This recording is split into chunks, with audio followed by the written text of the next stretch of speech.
যে কোনো কিছুকে এককভাবে নিজের মনে না করা। আমার সম্পদ, আমার বাড়ি, আমার টাকা পয়সা, আমার মাধ্যমে যা কিছু আছে সেখানে আমি এককভাবে এগুলোর মালিক নয়।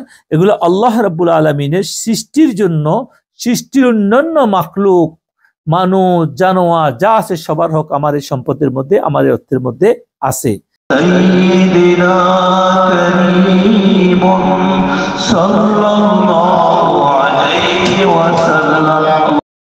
খেদমত করবে এই জন্যই যে তাদের কোনো কিছু তাদের কাছে কামনা করব না, আমরা তাদেরকে আল্লাহ পাকের ইবাদত করার জন্য, জিকির আজকার ওজিফা করার জন্য তাদের রাস্তাকে আমরা সহজ করে দেব।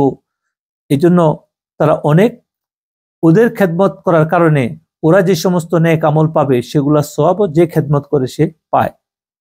কথিত আছে যে মান দাল্লা আলা খাইরিন ফালাহু মিসলু আজরিন ফাইলিহি, যে সৎ কাজ করে, সৎ কাজ করার জন্য যে সাহায্য করে এবং যে লোকটা সৎ কাজ করে তার ন্যায় সে পুণ্য পায়, সওয়াব পায়। তার মানে একটা লোকে সৎ কাজ করার চেষ্টা করতেছে, ওকে যারা সাহায্য করে এই লোকটা সৎ কাজ করে যে সওয়াব পায় ওই লোকটা সমপরিমাণ সওয়াব পায়। সুবহানাল্লাহ। আর দ্বিতীয় যেটা তিনি সত্য দিয়েছেন সেটা হলো যে কোনো কিছুকে এককভাবে নিজের মনে না করা। আমার সম্পদ, আমার বাড়ি, আমার টাকা পয়সা, আমার মাধ্যমে যা কিছু আছে সেখানে আমি এককভাবে এগুলোর মালিক নয়। এগুলো আল্লাহ রাব্বুল আলামিনের সৃষ্টির জন্য, সৃষ্টির অন্যান্য মাখলুক, মানুষ, জানোয়ার যা আছে সবার হক আমার এই সম্পদের মধ্যে, আমার এই অর্থের মধ্যে আছে। কেউ যদি মনে করে এটা আমার শুধু, তখন সে ধ্বংসের মধ্যে আছে।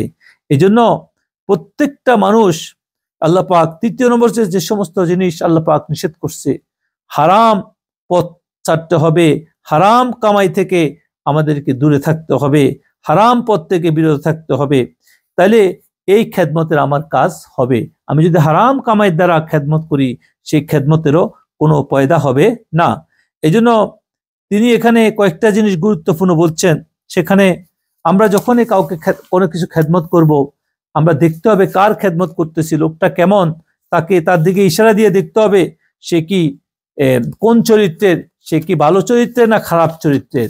যদি খারাপ চরিত্রের হয় তার সাথে এমন কিছু করা যাবে না যাতে সে ওই খারাপ আচরণগুলো আমার সাথে করতে পারে। এই জন্য জ্ঞান সেখানে তার দরকার, তার দিকে ইশারা ইঙ্গিতে বুঝি ওই লোকের সাথে আচরণ করতে হবে। ওর খেদমত এভাবেই, যে মন্দ লোক, খারাপ লোক যারা, তাদের খেদমত এভাবে করা সম্ভব যে সে যখন খারাপ আচরণ করে, খারাপ ব্যবহার করে, কোনো কারণে সে করে, তখন তার থেকে সেখানে তার সাথে রিয়াকশনে না যাইয়া সবর ধারণ করে সেখান থেকে নিজেকে সরাই দেওয়ার মাধ্যমেই ওই লোকটারও খেদমত। যেমন একটা লোক উদাহরণ দিছে, একটা লোক মন্দ, খারাপ, সে শুধু শুধু মানুষের সাথে ঝগড়া করে, গালিগালাজ করে।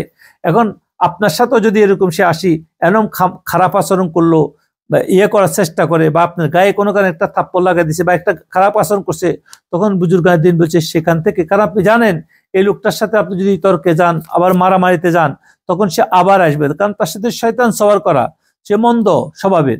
এই জন্য আপনি কি করেন, ওখান থেকে আপনি সরে যান। সরার মাধ্যমে আপনি কিভাবে খেদমত করলেন? যদি আপনি তাকে দিতেন, সে আপনাকে দিত, থানা পুলিশ হইতো, মামলা হইতো, আপনি জেলে যাইতেন, ও জেলে যেত, দৌড়াইতে হতো, সবকিছু।